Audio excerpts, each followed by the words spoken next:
I asked her about her relationship with Phil Donahue and how it began. She was actually a guest on the Donahue Show. Well, I mean, we were instant attraction. I mean, there was no two ways about it. I was attracted to him right away, and he told me later that he was too, and it was surprising because, you know, I never went on a talk show and fell in love with Johnny Carson, you know, so, I mean, it was unusual. But he had said something, I don't remember what it was now, but he said something, and I gave it back to him, and he was kind of, I think, surprised. Because he asked me something, and I answered it with, well, do you? Something, when it was some kind of question that you only ask women. Do you know, it's like when Phil and I do interviews, interviewers ask me so much about our home life, and they don't ask him as much.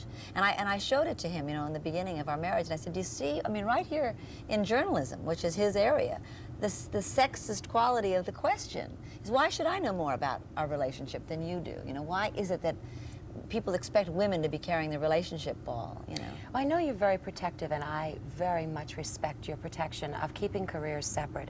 But you must think a great deal about the fact that you're both role models, and especially for women, both of you. Yes. So talk, if you wouldn't mind, and it isn't an intrusion to that, both of you becoming feminists, both of you growing and feeding off of each other in terms of your intellect. Do you do that? Do we do what? Feed off each other in terms of intellect and approach to women.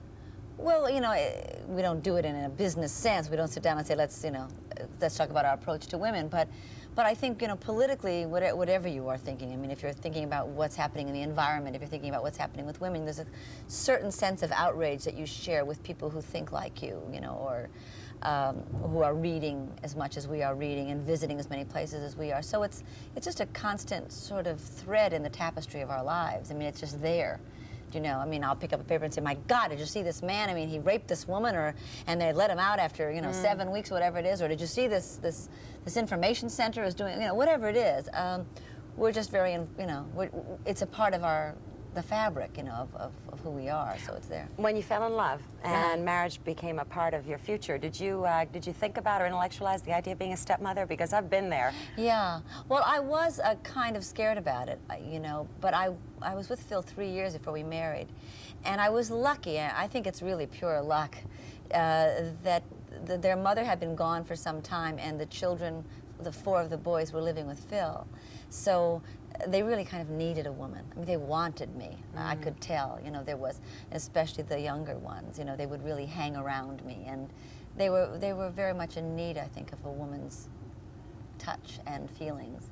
And so it was very rewarding for both of us, you know. And I was afraid of the responsibility, you know. I thought, God, you know, these people will be in my life. And people who step into your life with excess baggage, too. Oh, sure. Right? But I have excess baggage also, we all do. You know. So, but we really have a good life, all of us together, you know. But I treasure very much the time I have alone with Phil. I mean, it's very important to me that we take vacations by ourselves, you know, a couple of times a year, and we really go off alone a lot. Well, you know, the other thing is, I mean, Hollywood or non-Hollywood, as you were struggling to find this freedom to be you and not married because you waited. Yes. Was there any fear associated with that? Oh, gee, I'm only going to be a businesswoman. What about my personal life? Or I didn't really wait. I never wanted to get married, is the truth of it. No, I really thought marriage was just out of the question. I mean, it seemed to me like something that women just got shafted in, and I couldn't see my doing it. I don't think I could have married anybody other than Phil. Maybe every woman feels that way about the man she loves, but he's so fair-minded, and that even when we've had arguments about, you know, he'll say to me, you have to leave, you have to go, you know, I wanted you to be here for this, or whatever it is. You know, I have to gently remind him that he goes when he has to. I have to go when I have to. And it's really important to be able to, because sometimes I think to myself, oh, well, he really needs me, maybe I shouldn't leave. You know, this sort of other side, that really nurturing side. And I try to balance it, you know. I love him, I want to be there for him, but I also want to do my work, and it's exciting. It's stimulating for me to come to Boston today and talk to these women and meet them and hear what their questions are and understand where women are. I mean, I'm very dedicated to women's rights. It's a very big part of my life. I want to hear what women think. It's interesting for me to hear a woman say, well, what do you mean give our money to the men, you know, give the money we make? You know, I mean, that's a question. It's almost a radical thing to say, because women who make money outside the home sometimes want to hang on to it and spend it only themselves. And I say, well, if the men gave us their money all those years, I mean, can we now turn around and make our money our own money? I mean, you know, where's the fairness in this? But that's what I find that's intelligent about your speaking to feminism, because you talk a lot about sharing. It is sharing, giving, and networking, isn't it? Yes, but marriage is a partnership. I mean, if marriage isn't a partnership for two whole persons, the old marriages I felt were kind of a 1.5 persons deal. And I didn't want to be a half person. And I didn't want to marry a man who was a half person, so marriage seemed out. You know, it just seemed way too confining. I mean, Phil and I have made a marriage that's much roomier than that. It's big enough to hold 2 whole lives, 2 big careers, you know. I suppose that a lot of that, though, Marlo, works because you both come to this with a great sense of self-esteem through the search. I do. I think so. I don't think I'd have had the guts or the confidence at 24. I mean, that's why I'm really in favor of late marriages. I mean, I really think it's dangerous for women to get married too early. What's the best part of your life to date? The best part of my life? I mean, well, let's separate it. Well, whatever, Phil or whatever. What is the best part for you in your growth or your achievements? Or well, the balance. I mean, my goal is to find balance. You know, for 20 years, I did nothing but work at my career. I wanted to be a star. I wanted to make so much money. I wanted to be, you know, have a production company, and I spent my time really doing that. And, you know, I had love affairs, but nothing that got in the way of, which many men do also. Many achieving people do that. And what I want to do now is have that and a good home life and try to balance them. You know, people talk about, well, which is most important? Well, nothing is most important from, in a general way. They change turns. You know, some days, some months, the most important thing in the world is my marriage, and that's what I have to give my time to. But when I'm making a movie, my work's the most important thing. Which you just did with Martin Sheen, didn't you? Yes. What is this? It's called Consenting Adult. It's based on a book by Laura Hobson, and it's the story of, it's a true story of a family whose 19-year-old son comes home from the first year in college and announces that he's homosexual. And the family just, you know, splits. And the father throws him out, and the mother tries to cure him, and then by the end of the movie, I mean, it's really about a journey about love, really. I mean, do we love our children if they aren't what we wanted them to be, you know? Your commitment to quality, I think, since that girl days when, I mean, I was living in New York alone, and I think I told you, you were I was a your resource. only thing. You really were.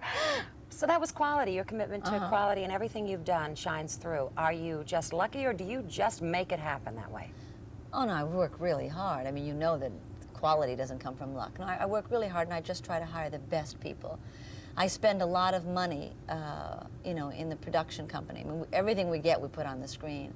I try to get the best cinematographers and the best actors and the best editors and the best everything, so that it will look really good. And I'm always pleased when, you know, people say it's too good for television, which I resent in a way because I work in television and I think television is great. But there's some kind of a compliment because in television sometimes all the money isn't on the screen, and I think television is so marvelous. I mean, so many more people see it. I mean, more people saw That Girl than ever saw Sound of Music. That's right. You know, so I have a great deal of respect for that kind of audience. Today, you told 2,000 women here for New England Villages, this wonderful architecturally and every other way designed home for retarded adults, a story that meant a lot to you, a writer who told a story about a doe. Could you paraphrase it and share it with our audience? Oh, Charlotte Perkins Gilman. Well, what I said is that, you know, there's so much conversation about what is feminine. You know, it'll really kill you, that definition. What is feminine, what is masculine? As we were speaking earlier, you know, that's the great gender gap, really, to hit somebody right in their gender and say that's not feminine. But Charlotte Perkins Gilman in 1912 put it into perspective, and she said, "When the doe in the forest wishes to run far and fast, she is not making a buck of herself. She likes to run not because she's a doe, but because she's a deer, just as much of a deer as the buck is."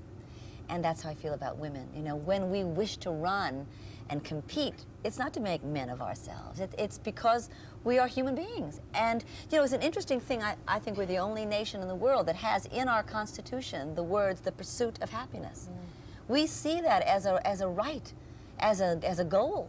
And so when women say, you know, this makes me happy, we are allowed to pursue that. We should be allowed to pursue things that are about our happiness.